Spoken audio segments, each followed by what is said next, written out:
Hi guys, ito po ang Gamidigs Vlog. Nagbibigay tips, tutorial tungkol sa pagre-repack ng mga gummy candy, mani, fish cracker, sampalok, dilis, pop beans, at iba pang mga kutkutin. Guys, ang re-repackin natin ngayon, pop beans or patani. Ang kilo ng pop beans ngayong January 22, 2025, 150 pesos, presyong Divisoria, Manila. Kailangan bibilisan natin ang pagre-repack natin itong pop beans guys, para makintab siya at saka malutong. Ang gagamitin natin plastic 5x7 para sa 20 pesos lang ang ating repack. Or depende na yan sa inyo guys kung magkano yung mga presyuhan at kung magkano inyong puhunan at magkano gusto nyong tubo or kita. Ganito lang pag-repack nito guys. Kaya ang 1 kilo kailangan makagawa tayo ng 13 to 14 kabalot ang 1 kilo nitong pop beans. Yan, depende sa inyo guys sa mga presyuhan. Bago naman natin to i-sell, kailangan bibilangin na natin puhunan at saka kung magkanong tubo na gusto natin. Ganyan lang ang ating pagre-repack nito guys. Ayan no.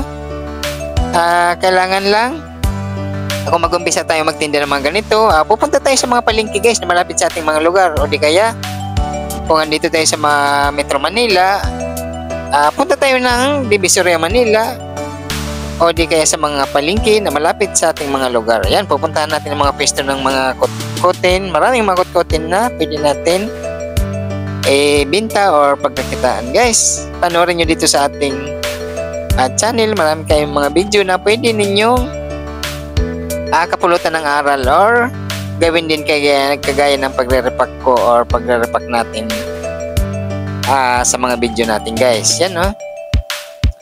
Kahit mag-umpisa tayo sa konting puhunan muna at saka kukuha lang tayo ng tig 1 kilo para masusubok natin kung ano yung magiging mabilis sa ating mga lugar. Yan, pipiliin natin guys yung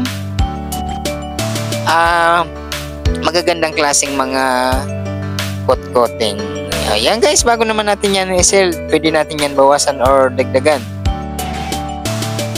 At bibilang at kung magkano ang ating mga presyuhan at kung magkano ang ating puhunan yan guys. Yan no. Kailangan 1 kilo makagawa tayo ng 14 kabalot para mas maganda ang ating kita. Yun lang, mas maganda gagamit tayo ng sealer para maging maganda ang kanyang pagkakasara or pagkakasealed sa ating mga plastic na pagbabalutan.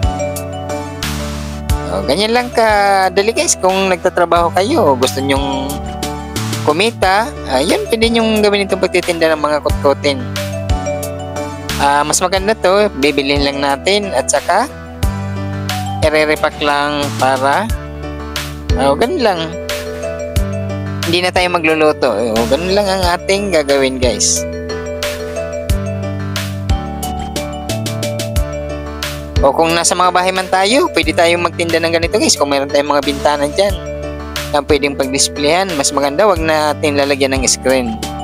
Ayan lang natin na open ang ating mga pwesto para kitang-kita sa labas ng ating mga kababayan or ating mga customer. Yun ang mas okay, yung naka-open lang ating pwesto. Marami tayong mga kutkutin guys na pwedeng itinda, tulad ng mga gummy candy, mga crackers, mga fish crackers, mga mani, sampalok, dilis.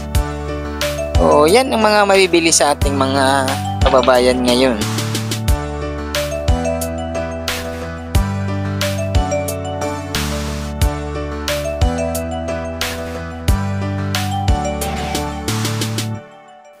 Yan lang ang ating pagsasabitan guys. Alam mo rin lang yan.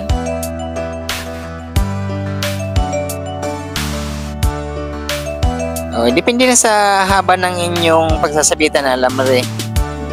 Mas maganda guys yung nakasabit ang mga paninda ng alambre o di kaya kahit i-display natin sa mga basket na sa inyo na yan kung paano natin at may bibinta sa ating mga customer guys. O yun lang, o di ba maganda na tingnan nakasabit.